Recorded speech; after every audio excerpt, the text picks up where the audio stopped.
कैसे दुनिया की सबसे खूबसूरत हसीना उसकी बाहों में समाई, क्या है उसके सीने में छिपा राज जिसे हासिल करने के लिए दुनिया का हर विलन है बेताब। मैडम, मेरा नाम विपिन कंबोज है। नाम तब लूंगी जब तुम प्रतियोगिता जीतोगे, अभी तो तुम सिर्फ नंबर 0 हो।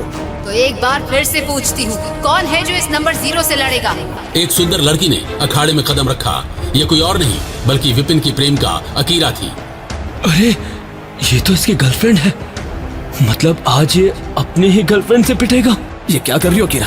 तुम मुझसे क्यों लड़ना? शर्म आती है मुझे तुम जैसे लूजर की गर्लफ्रेंड कहलाते हुए। मार्शल आर्ट्स एकेडमी में आज दुनिया का सबसे बड़ा टूर्नामेंट होने वाला था। इस प्रतियोगिता का विजेता ही अगला महागुरु बनने वाला था। इस टूर्नामेंट में पूरी दुनिया से लाखों स्टूडेंट्स आए हुए थे और उनमें से एक था विपिन कंबोज। अरे, इसे देखकर गुस्सा आता है। ऐसा बेवकूफ जिसका बाप कभी महान गुरु था और ये मिट्टी में मिला दिया इसने। सुना है ये बाप की कमाई और माँ के गहने भी जुए में हार गया था, बर्बाद कर दिया सब कुछ।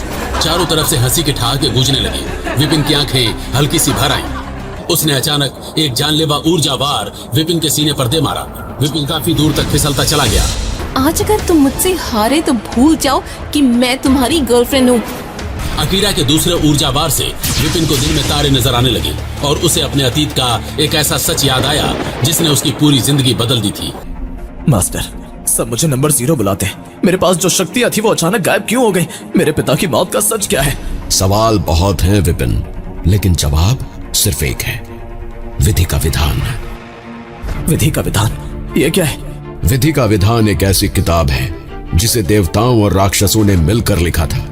इसमें हर मार्शल आर्ट टेक्निक, हर राज और हर शक्ति का रहस्य छुपा हुआ है, लेकिन इसे सिर्फ द्रोण वंशज ही पढ़ सकता है और वही तुम्हें तुम्हारी ताकतें वापस दिला सकती है।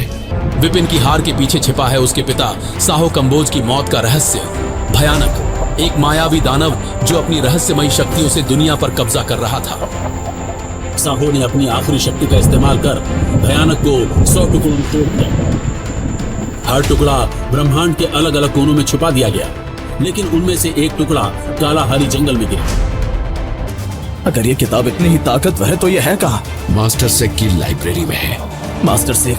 लेकिन उन्होंने तो खुद को दुनिया से दूर कर लिया था। कोई नहीं जानता कि वो कहाँ है।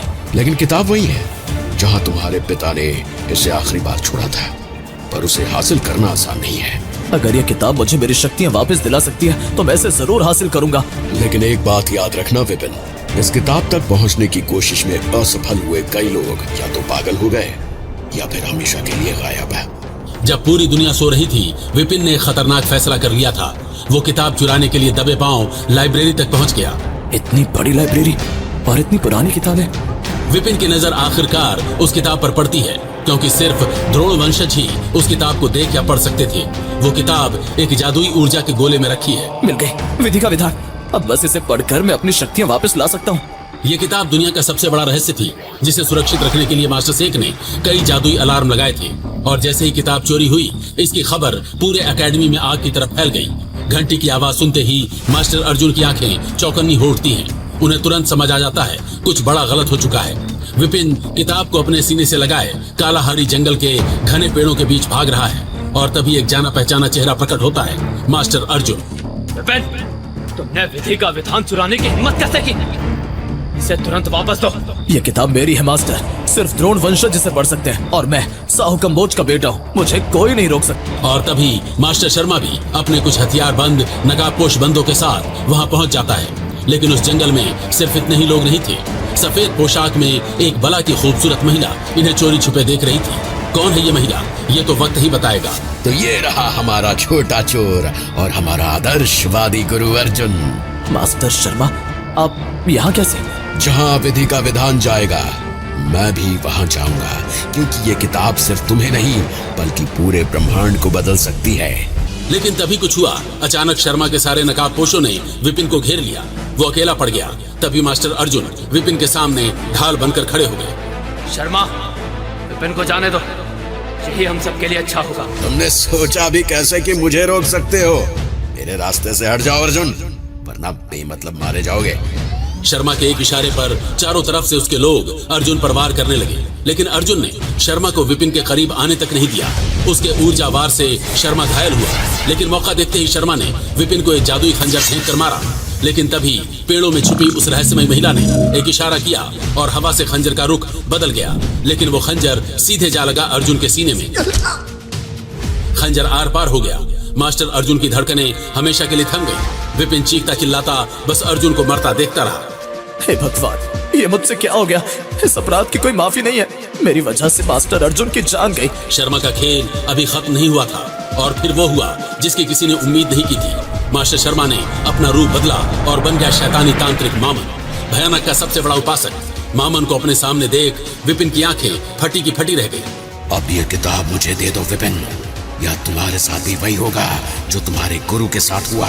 मामन, तो तू है षड्यंत्र के पीछे। ये किताब मेरी थी और मेरी ही रहेगी। अब इसे मुझे दो। ये किताब तुम्हें किसी भी कीमत पर नहीं मिलेगी। उसने किताब को अपने माथे से लगाकर खोल दिया।